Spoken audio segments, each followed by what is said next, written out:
बोल बस्ती माता की जय, बोल सनातन धर्म की जय।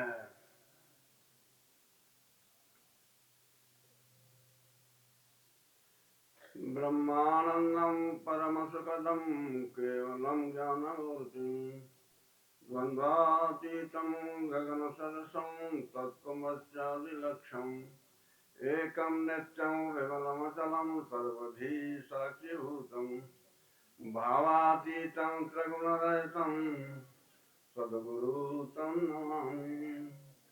कृष्णाय वासुदेवाय हरये परमात्मने प्रणतक्लेशनाशाय गोविन्दाय नमो नमः। कृष्णायं नरधरं विष्णु शशिवर्णं चतुर्भुजं प्रसन्नवदनं ध्यायेत सर्वविघ्नोपशान्तये। यस्य स्मरणमात्रेण विघ्नादूरं प्रयान्ति वन्देऽहं दन्तवक्त्रं वाञ्छार्थप्रदायकम्। अर्चनीय वंदनीय प्रातः स्मरणीय श्रोत्रिय ब्रह्मण सदुर्देव के पावन चरणों में नतमस्तक होते हुए कुशल संचालक यथ सत विराजमान सभी संत चरण दूर दराज से आगे बहुत प्रेमी भक्तजन और भक्ति शिल्पा देवियों सबका दर्जन वंदन करते हैं। कहा है कि राम नाम बिन गिरा न सोहा, देख विचार त्याग मद मोहा। वही बोलेंगे हरे राम राम राम हरे हरे, हरे राम राम राम हरे हरे, हरे कृष्ण कृष्ण कृष्ण हरे हरे, हरे कृष्ण कृष्ण कृष्ण हरे हरे, हरे राम राम राम हरे हरे, हरे राम राम हरे हरे, हरे कृष्ण कृष्ण कृष्ण हरे हरे, हरे कृष्ण कृष्ण कृष्ण हरे हरे, हरे राम राम हरे हरे, हरे राम राम हरे हरे, हरे कृष्ण कृष्ण कृष्ण हरे हरे, हरे कृष्ण कृष्ण हरे हरे। ओ सदगुरुदेव भगवान की जय। देखो पहले चर्चा चली थी कि आशा पास सदैव काम क्रोध परायण, जो हमारी आशा है ये आशा ना टूटने का मन छोड़ो। गुरु जी कहावत है कि आशा एक राम जी से दूरी आशा तोड़ दे, यानी आशा ना छूट रही तो संसार की आशा छोड़ करके नहीं परमात्मा की आशा रखा। तो अभी बताया था यानी ज्ञानी तो काट देता है बंधन को। कैसे काट देता है कि जा सुनाम जब सुनो भवानी और भव बंधन काटे मन ज्ञानी। ज्ञानी तो काट देता है। तुलसीदास जी से पूछा कि इसको तुम कैसे काटोगे, तो तुलसीदास जी कहते हैं वेद ने बहुत से उपाय बताए हैं, लेकिन जिसने बंधन किया है वही छुड़ा दे तो अच्छी बात है। तो भगवान कहते हैं सत्संग असंग सत्संग दृढ़ छित्वा, मैं रस्सी को काट देता हूँ, नहीं काटने से तुम ठीक नहीं रहेगी, क्योंकि रस्सी खराब हो जाएगी, टुक टुक हो जाएंगे उसकी। और जो काटता है जो अनारी होता है, जहाँ पर कुंदनाथ से अनारी तो अनारी माने जाएंगे, तो भगवान ने खून दी। अब कहते हैं वो कि रस्सी मुझे दो, कि तुम क्या करोगे, अब मैं तुमको बांधूंगा। अभी बता रहे थे संचालक जी कि 10 जगह ममता है, यानी हमारी जननी जनक बंधु सुत दारा तन धन भवन सुहृदय परिवारा सबकी ममता त्याग बटोरी और मम पद मन बांध में। अरे ममता नहीं छूटती है, छोड़ो ममता करो राम से समता सब संसार, यानी हमारी ममता नहीं छूटती है। अरे पारा हो तो जहर, और उस पारे को हम शोध कर मारने का काम करता है, और शोध कर खाएंगे तो वो फिर अमृत का काम करता है। ऐसे ही कहते हैं कि विषय, ये विषय 5 हैं, शब्द स्पर्श रूप रस गंध। तो शब्द हम सुने तो कैसे सुने भैया, अरे पृथ्वी राजा ने तो 10,000 कान माने थे शब्द सुनने के लिए, सत्संग सुनने के लिए, कथा सुनने के लिए। तो यानी विषय छूटते नहीं है तो मन छूटो, शोध लो इनको, भगवान की कथा को सुनो। स्पर्श क्या है, संतों का स्पर्श करो, भगतों का स्पर्श करो, स्वरूप है, अरे रूप देखो भगवान का दर्शन करो।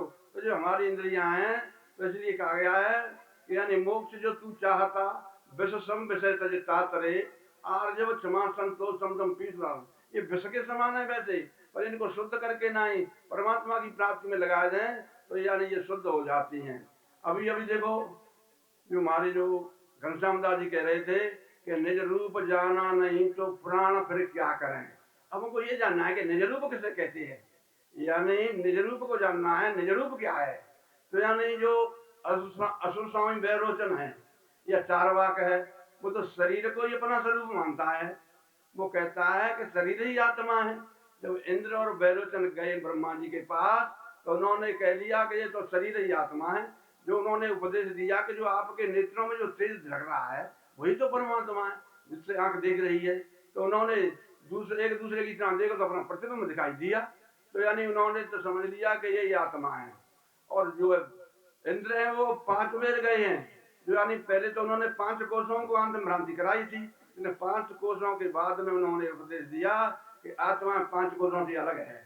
यानी पंचकोशते आत्म न्यारो जाने सुजानो ब्रह्म स्वरूप जाते भिन्न जो दिखे सुनिए सो मानो मिथ्या भ्रमकूप।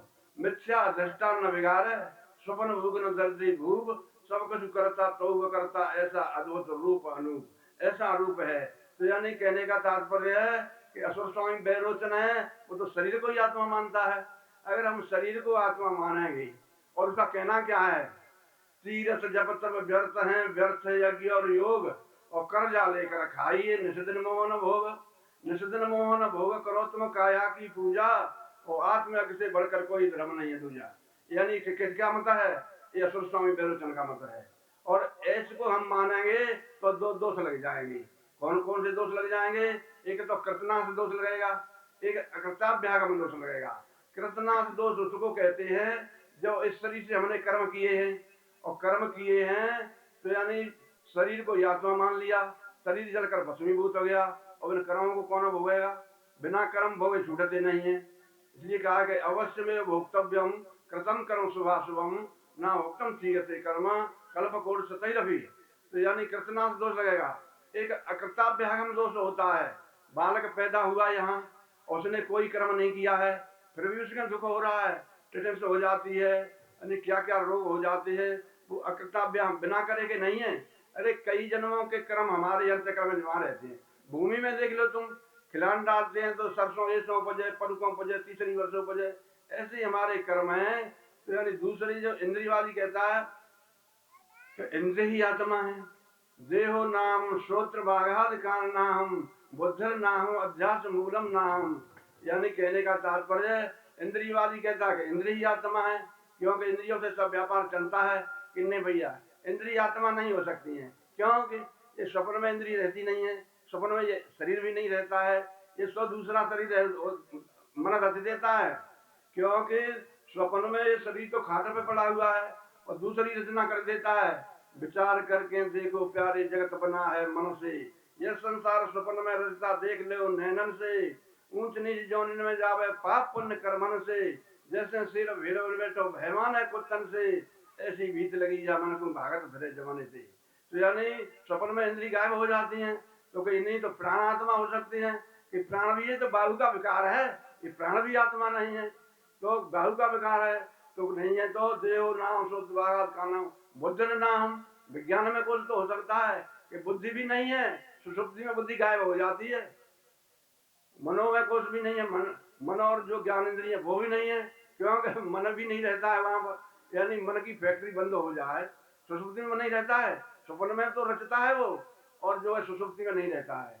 तो ये तो अज्ञान आनंद रूप है, वो भी नहीं है, अज्ञान भी नहीं रहता है क्योंकि जब महावाक्य दिया जाता है तो अज्ञान भी नहीं रहता है। तो कि कौन है कि सच्चिदानंद रूपाय विश्वोत्पत्त्याद हेतवे तापत्रय विनाशाय श्री कृष्णाय वै नमः। आप सत हो, परमात्मा अभी बता रहे थे कि सत है। हम आत्मा गुणा के सर्वभूताधिष्ठित है, हम आदित्य मध्य भूतानामंत है। यानी ये परमात्मा वही तो आत्मा है, वही आपका स्वरूप है।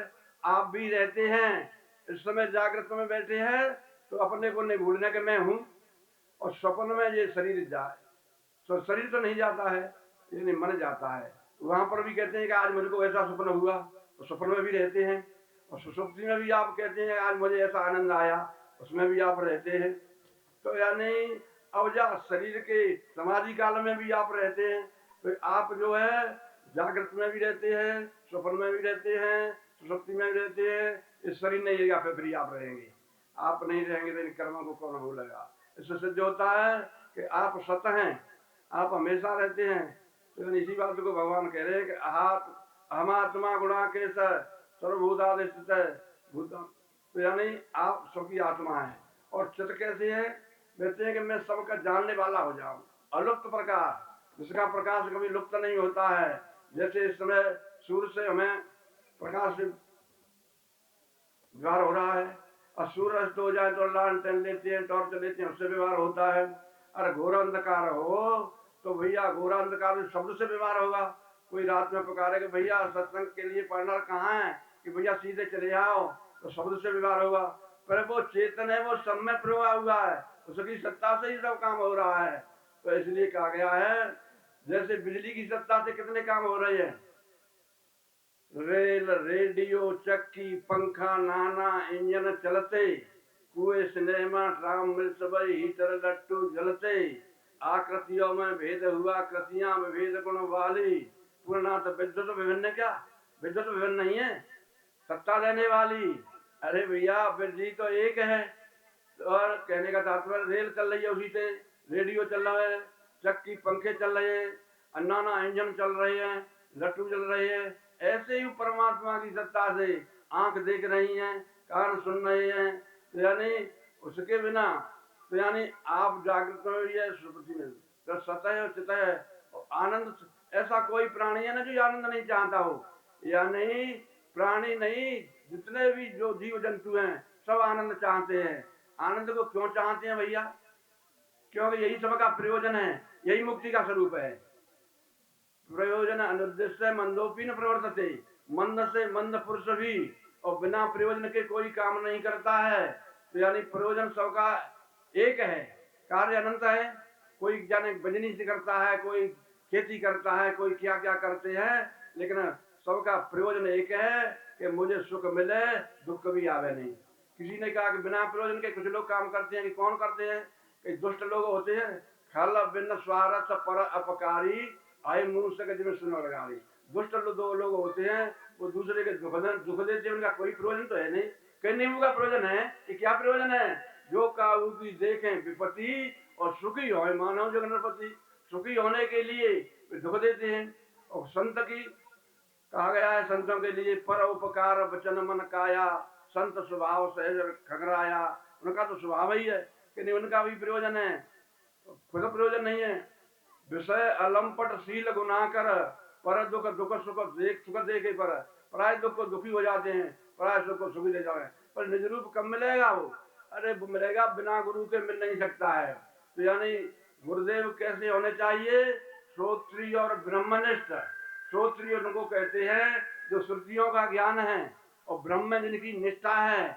अगर ब्रह्म निष्ठा नहीं है जिन गुरुओं के लिए गुरुओं के अंदर, तो शिष्य के अंदर ब्रह्म भाव नहीं जगा सकते हैं। यानी तो यानी ब्रह्मनिष्ठ होना चाहिए। और श्रोत्रिय की है, श्रोत्रिय क्यों होना चाहिए कि जो गुरु शिष्य के अंदर जो शंका उत्पन्न होती है, उनको शंका को निवेदन करने में वो समर्थ होते हैं। वही गुरु हम संसार सागर से पार लगा सकते हैं। उन्हें ऐसे नहीं है कुछ चिलम्बाए ने चिला बनाए ले, उन्होंने उनका वैभव फैल गया, वैभव फैल गया तो राजा भी उनके अनुयायी बन गए। अब वो कैसा था, वो तो वैसे ही संत से नाम मात्र के थे। उन्होंने कहा राजा से कि ऐसा है, मैं आपको मंत्र देता हूँ, इसका कोई कोई अर्थ जानते हैं, कोई नहीं जानेगा। कहा कि ओम, इसका अर्थ है सतुआ, इसका अर्थ है सतुआ। अब जो है खूब राजा ने उसकी सेवा करी और उनके देहांत के बाद उनकी छतरी बनवा दी। और उनके मन में विचार हुआ कि अर्थ को समझने के लिए विचार करूं, कोई जानता है या नहीं जानता है। बहुत से संत आए, किसी ने सतुआ नहीं बताया, क्योंकि उन्होंने तो यही बताया कि ओम का अर्थ तो अकार उकार मकार यानी विश्व तेजस प्राज्ञ और जो है बैराट हृदय और ईश्वर, इनकी एकता करके इन्होंने तो अपने स्वरूप की स्थिति कराने के लिए है। लेकिन किसी ने नहीं कहा तो उन्होंने सब जेलम भरवाई दी। और जेल में भरवा दे। तो एक महाराज परमहंस देव हमारे महाराज जी से बोले कि बड़ा अनर्थ हो रहा है, ये तो सब गार्ड में चले जा रहे हैं, ये राजा तो मूर्ख है। तो उनके पास कहा कि इसका अर्थ बताओ। अरे कहीं ये 12 वर्ष में बताएगा को सतुआ थोड़ा सा भर के पी जाए, और सतुआ तो जाना पहले ही बताए दो, ये तो कुछ ज्यादा जानते होगो। तो उन्होंने 12 वर्ष अपने पास रखे। तो 7 वर्ष व्याकरण पढ़ाया, 3 वर्ष न्याय पढ़ाया, 2 वर्ष वेदांत पढ़ाया। तब कई भारी सभा जोरी कि आज जो है राजा ही अपने आप बताएगा। तो राजा कहता है कि 7 वर्ष व्याकरण पढ़े, 3 वर्ष पढ़े न्याय, 2 वर्ष वेदांत पढ़े, सतुआ मिलो न भाई। मोह ढोंगी गुरु मोह को मिलो, सो सतुआ गयो बताए, अब साचो गुरु मोह मिलो, सो आत्म दियो लखाए। तो अपना स्वरूप आत्मा ही है, आत्मा और परमात्मा के एकत्व है, वही अपना स्वरूप है। कुछ लोग तो ऐसे होते हैं भैया, तो सांख्य वाले तो कहते हैं कि 3 दुखों की निवृत्ति मोक्ष है, मूल सहित जो हंस की को करत नहीं आस, किंतु विवेकी कहते हैं प्रवेश दुख को नाश। 3 दुखों की निवृत्ति, और 3 दुख कौन से होते हैं? एक तो शरीर से ही निकलता दुखो, बुखार आ जाए, टीबी आ जाए, कैंसर आ जाए। और एक दुख है वो यानी शरीर से भिन्न है, चोर है, डाकू है, अनेक प्रकार के बाघ है, बघर रहा है। और एक है नेत्रों का अवश्य दिख नहीं रहा है, दैवी प्रकोप होता है, अनावृष्टि होती है, अतिवृष्टि होती है, टीडी आ जाए। तो ये 3 दुखों की निवृत्ति चाहते हैं सब।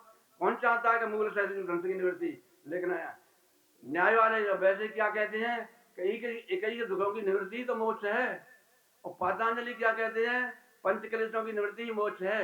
लेकिन व्यास जी कहते हैं कि सर्व दुखों की निवृत्ति और परमानंद की प्राप्ति ये किससे होगी? यानी कहा है न कर्म से हो सकती है न उपासना, कर्म उपासना से नहीं, जगन दान तम नाश, अंधकार जम गिहते न सैन बिन प्रकाश। अंधकार का नाश विरोधी कौन है? प्रकाश है। ऐसे ही अज्ञान का विरोधी ज्ञान है, और बिना ज्ञान के मुक्ति हो नहीं सकती है। और अनेक प्रकार के मतामली तो बहुत से होते हैं। बोल सदगुरुदेव भगवान की जय।